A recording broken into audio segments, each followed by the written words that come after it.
उत्तर प्रदेश में गाजियाबाद के मोदी नगर स्थित सेंट टेरेसा एकेडमी में एक शिक्षिका को हटाए जाने का मामला अब आग की तरफ फैल गया। स्कूल की फिजिकल टीचर अरुणा गोस्वामी ने मैनेजमेंट पर गंभीर आरोप लगाए हैं। अरुणा का दावा है यहां हिंदू बच्चों और स्टाफ पर जबरन धर्म परिवर्तन का दबाव बनाया जाता था। जब मैंने इस बात का विरोध किया तो उन्हें नौकरी से निकाल दिया गया। इस मामले में उन्होंने थाना मोदी नगर में तहरीर देकर कार्रवाई की मांग की, जिसके बाद पूरे इलाके में तनाव का माहौल बन गया है। अपनी शिकायत में अरुणा गोस्वामी ने बताया कि वो साल 2012 में स्कूल में फिजिकल टीचर के तौर पर काम कर रही थी, मगर 2 साल पहले नई प्रिंसिपल सिस्टर लूसी के आने के बाद पूरे स्कूल का माहौल बदल गया। उनका आरोप है कि बच्चों के हाथों से जबरन कलावा कटवाया जाता था और गरीब बच्चों को लालच देकर चर्च ले जाया जाता था।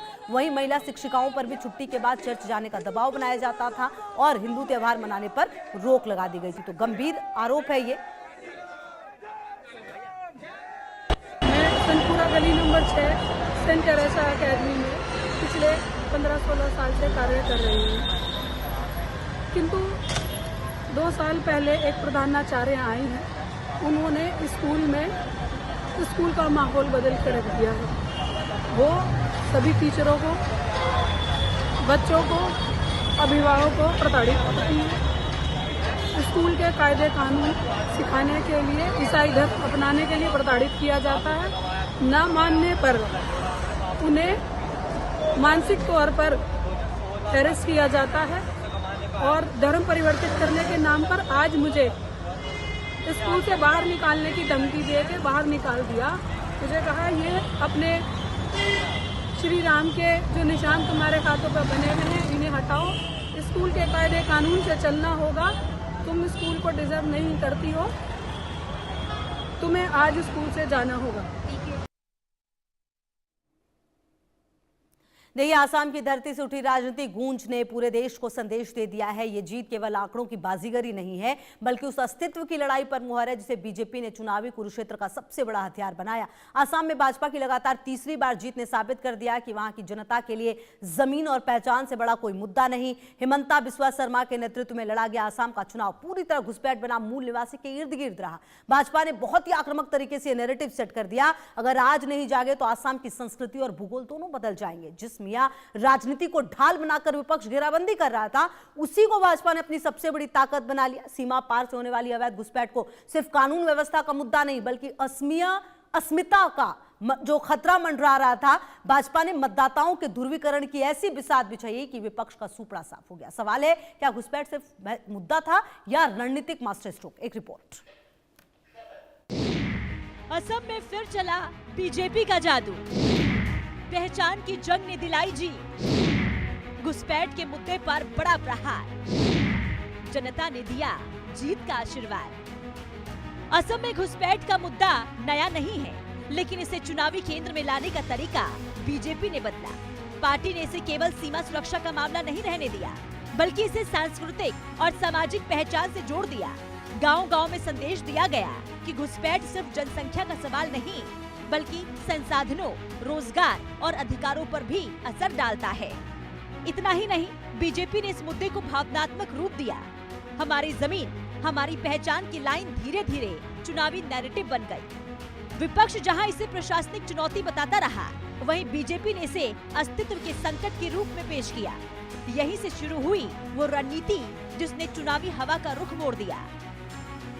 आज बनगांव से मैं डंके की चोट पर घुसपैठियों को चेतावनी देना चाहता हूं। जो भी अवैध तरीके से बंगाल में घुस आया है, जो फर्जी डॉक्यूमेंट लेकर यहां रह रहा है, वो 29 अप्रैल से पहले बंगाल और हिंदुस्तान छोड़ दे,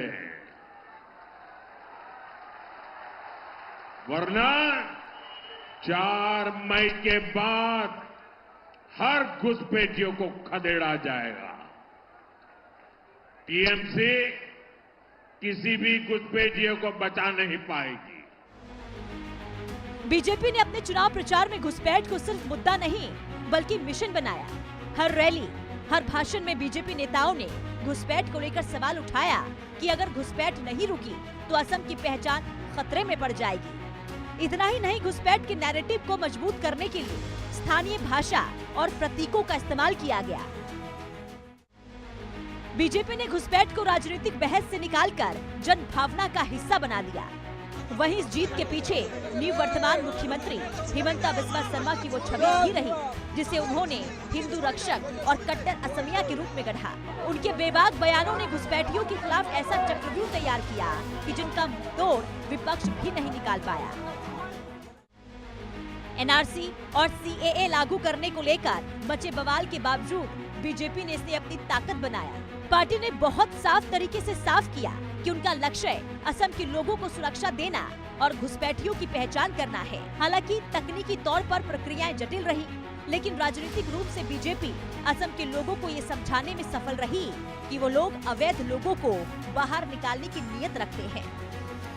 असम में सरकारी जमीनों और धार्मिक मठों की जमीन पर अवैध कब्जे को बीजेपी ने लैंड जिहाद का नाम देकर एक बड़ा मुद्दा बनाया। सरकार द्वारा चलाए गए बेदखली अभियानों को जीत के हथियार के रूप में इस्तेमाल किया गया। इस एक्शन से जनता को भरोसा दिलाया गया कि बीजेपी सरकार बाहरी लोगों के कब्जे से असम की जमीन को मुक्त कराने के लिए प्रतिबद्ध है। विपक्ष ने इसे मानवाधिकारों का उल्लंघन बताया, लेकिन बीजेपी ने इसे अधिकारों की बहाली का नाम दिया। असम में बेरोजगारी के मुद्दे को बीजेपी ने घुसपैठ से जोड़कर पेश किया। पार्टी का तर्क था कि जब तक घुसपैठ जारी रहेगी, स्थानीय युवाओं के हक और रोजगार पर बाहरी लोग डाका डालते रहेंगे। इस तर्क ने राज्य के युवाओं के बीच गहरी पैठ बनाई। चुनाव से पहले हिमंता बिस्वा ने कहा था कि असम की डेमोग्राफी बदल चुकी है। असम में मुस्लिम आबादी 40% पहुंच गई है। इनमें से 3 से 4% मुस्लिम तो भारत के हैं, लेकिन बाकी 36% बांग्लादेशी हैं, जो कांग्रेस के समय में असम पहुंचे और वहीं पर बस गए हैं। असम की महान विरासत, महापुरुषों और सांस्कृतिक प्रतीकों को अपने चुनाव प्रचार की ढाल बनाया। श्रीमंत शंकरदेव से लेकर लचित बोरफुकन तक इन महान नायकों की गाथाओं को घुसपैठ के लिए प्रतिरोध का प्रतीक बनाया गया। पार्टी ने नैरेटिव सेट किया कि बीजेपी का शासन ही असमिया संस्कृति की कवच की तरह है। असम में बीजेपी की हैट्रिक एक वैचारिक जीत है। घुसपैठ के मुद्दे को जिस तरह से बीजेपी ने एक चुनावी हथियार से बदलकर अस्तित्व की जंग बना दिया, हिमंता बिस्वा शर्मा के नेतृत्व में बीजेपी ने संदेश दिया है कि आने वाले समय में घुसपैठ के खिलाफ उनकी नीति और भी सख्त होने वाली है। ये जीत आने वाले दिनों में देश के दूसरे राज्यों के लिए भी नजीर बनेगी कि कैसे स्थानीय भावनाओं और पहचान के मुद्दों को चुनावी सफलता में बदला जा सकता है। असम ने अपना फैसला सुना दिया है। उसे सुरक्षा चाहिए, उसे सम्मान चाहिए और सबसे बढ़कर उसे अपनी पहचान चाहिए। Bureau report, India news.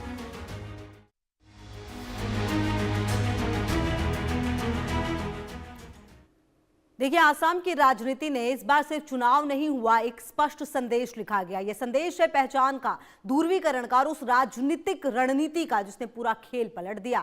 दरअसल आसाम के गांव से लेकर शहर तक एक खास नैरेटिव ने मतदाताओं को जोड़ा, संगठित किया और मतदान की दिशा तय की। विपक्ष जहां बिखरा दिखा, वहां बीजेपी ने एकजुटता का संदेश दिया। धार्मिक और सांस्कृतिक पहचान को जिस तरह चुनावी रणनीति में पिरोया गया, उसने सत्ता का रास्ता आसान किया। जिसके बाद सवाल उठ रहे हैं, क्या हिंदू ध्रुवीकरण बीजेपी की सबसे बड़ी ताकत बनकर उभरा? क्या विकास और मुद्दों से आगे बढ़कर पहचान की राजनीति ने निर्णायक भूमिका निभाई? एक रिपोर्ट।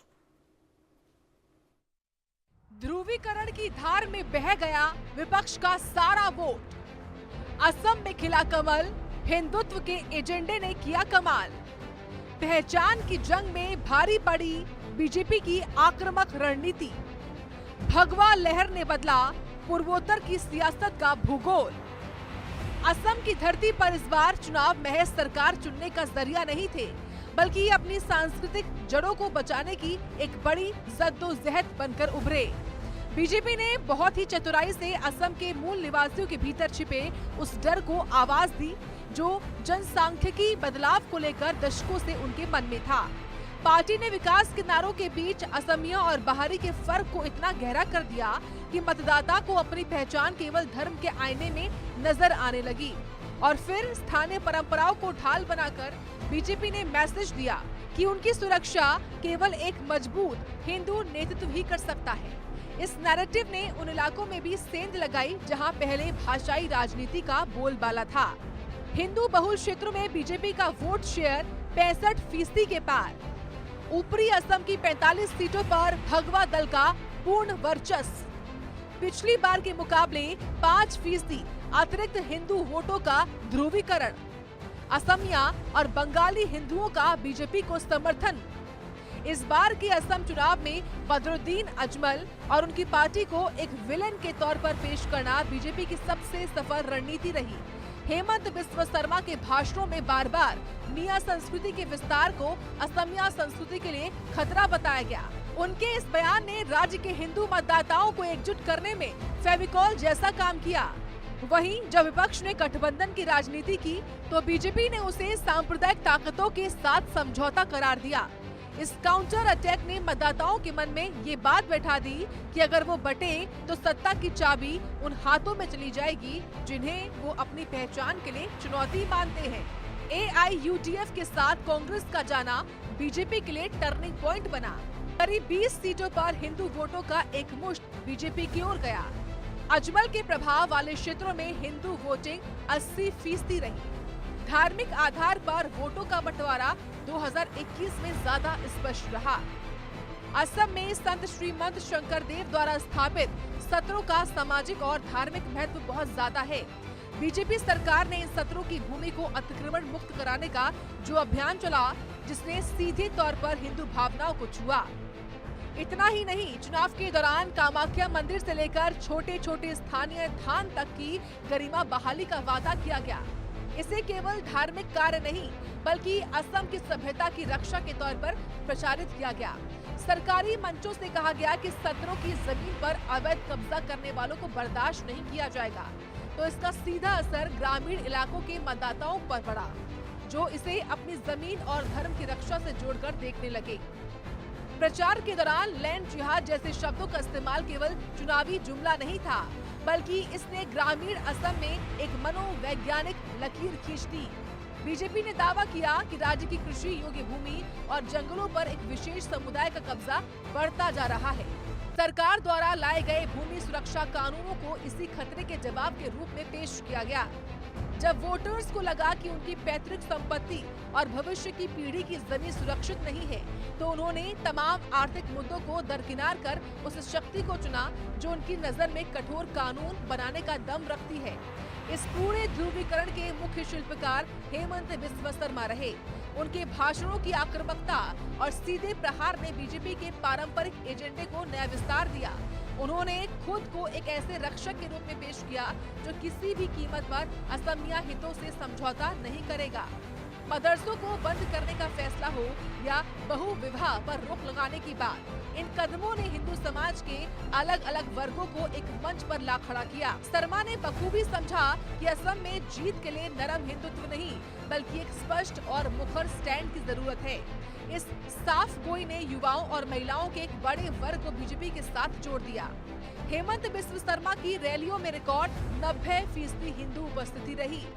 महिला वोटर्स का 55% हिस्सा सीधे बीजेपी के पक्ष में रहा। सोशल मीडिया पर हिंदू हृदय सम्राट की छवि को बढ़ावा मिला। कठोर फैसलों को 70% जनता ने सही और जरूरी माना। ये जीत असम में एक नए युग की शुरुआत है, जहां धर्म और जातीय पहचान अब राजनीति के दो अलग अलग ध्रुव नहीं रहे। बीजेपी की सक्सेस ने साबित कर दिया कि उत्तर पूर्व में भी हिंदू कार्ड न केवल चल सकता है बल्कि बड़े जनादेश की गारंटी भी दे सकता है। आने वाले समय में असम की राजनीति विकास के दावों के साथ साथ पहचान की सुरक्षा के इर्द गिर्द ही घूमेगी। विपक्ष के सामने अब सबसे बड़ी चुनौती ये है कि वो इस मजबूत ध्रुवीकरण की काट कैसे निकालेगी, क्योंकि फिलहाल तो असम की जनता ने उस विचारधारा को गले लगाया है जो उन्हें अपनी जड़ों से जुड़े रहने का एहसास कराती है। असम के नतीजों ने साफ कर दिया है कि जब अस्मिता और धर्म का संगम होता है तो चुनावी आंकड़े खुद ब खुद इतिहास रच देते हैं। असम में हिंदू ध्रुवीकरण ऐसी बिसात बिछी कि उस पर वक्ष के सारे मोहरे ढेर हो गए। ये जीत बताती है कि विकास की सड़क चाहे कितनी भी लंबी क्यों ना हो, वोटर्स तो उसी राह पर चलते हैं जहाँ सुरक्षा और सम्मान का भरोसा मिलता है। Bureau report, India news. मेरे साथ इस बुलेटिन में इतना ही। खबरों के लिए रहिए हमारे साथ, देखते रहिए इंडिया न्यूज।